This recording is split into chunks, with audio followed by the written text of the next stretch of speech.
Assalamualaikum warahmatullahi wabarakatuh. Halo anak-anak, pertemuan kali ini kita akan membahas tentang fikih riba. Berikut capaian pembelajaran dan tujuan pembelajaran.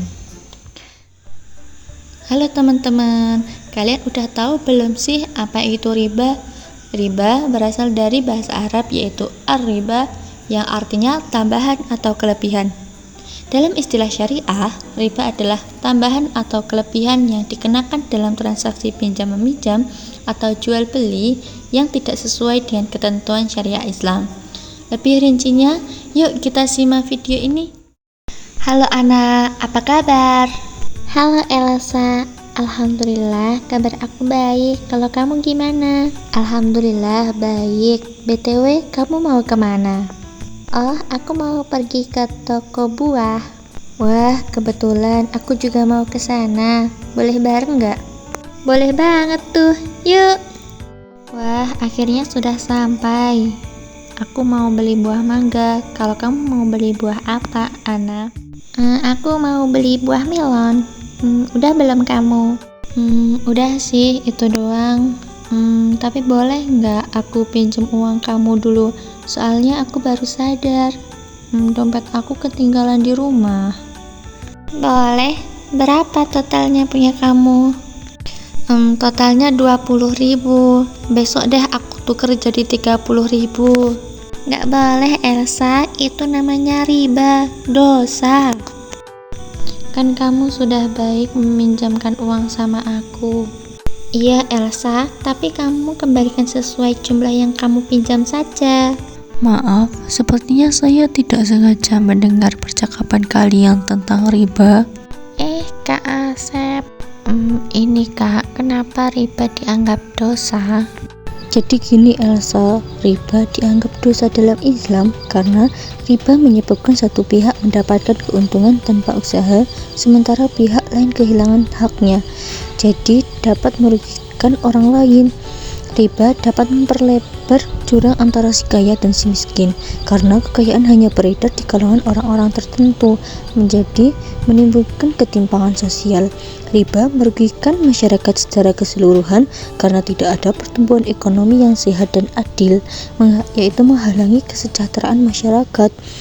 Riba juga termasuk dalam 7 dosa besar yang diancam dengan siksa di neraka. Harta yang didapatkan dari riba tidak akan diberkahi oleh Allah Subhanahu wa Ta'ala.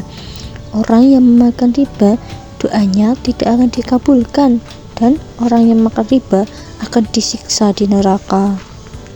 Oh gitu ya Kak Asep.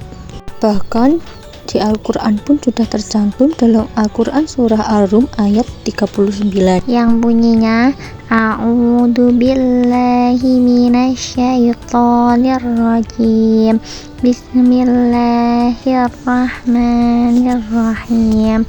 Wa ma ataitum min ribal yarbu fi amwalin nasi fala yarbu indallah. Wa ma ataitum min zakatin turiduna wajhallahi fa ulaika humul mudhifun.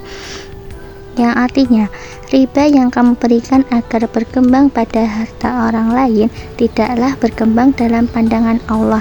Adapun zakat yang kamu berikan dengan maksud memperoleh keridhaan Allah, berarti merekalah orang-orang yang melipat gandakan pahalanya. Good job, Ana. Lalu, bagaimanakah caranya kita menghindari riba dalam kehidupan sehari-hari? Pertanyaan yang bagus, Elsa.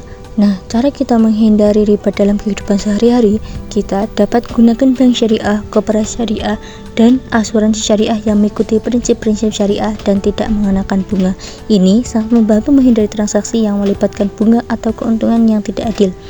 Nah, jika perlu berhutang, carilah alternatif pinjaman tanpa bunga atau pinjaman dari lembaga yang menerapkan prinsip syariah. Hindari hutang yang melibatkan bunga atau keuntungan tambahan yang tidak adil, seperti bunga bank atau pinjaman dengan suku bunga tinggi. Kemudian, pilih transaksi yang adil seperti jual beli dengan sistem murabahah atau jual beli dengan margin keuntungan yang disepakati, atau transaksi bagi hasil, yaitu mudharabah. Hindari transaksi yang memanfaatkan kebutuhan orang lain atau memberikan keuntungan yang tidak wajar. Kemudian menjaga sifat qanaah atau rasa cukup dan bersyukur atas nikmat yang diberikan Allah Subhanahu wa taala. Ini sangat membantu menghindari keinginan untuk selalu memiliki lebih dan terjebak dalam transaksi yang tidak sesuai dengan syariah. Yang berikutnya, pahami pengertian riba, jenis-jenisnya dan hukum dalam Islam. Hindari praktik riba dalam berbagai bentuk termasuk riba qard atau bunga pinjaman dan riba fadl, penambahan jumlah pada transaksi jual beli.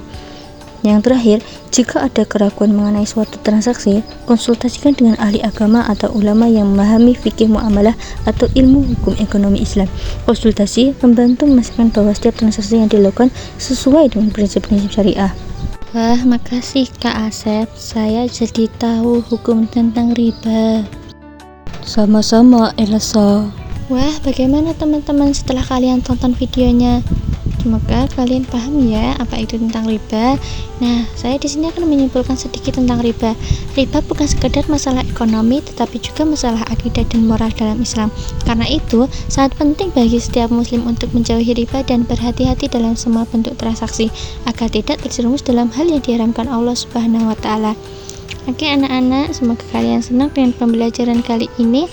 Cukup sekian. Wassalamualaikum warahmatullahi wabarakatuh.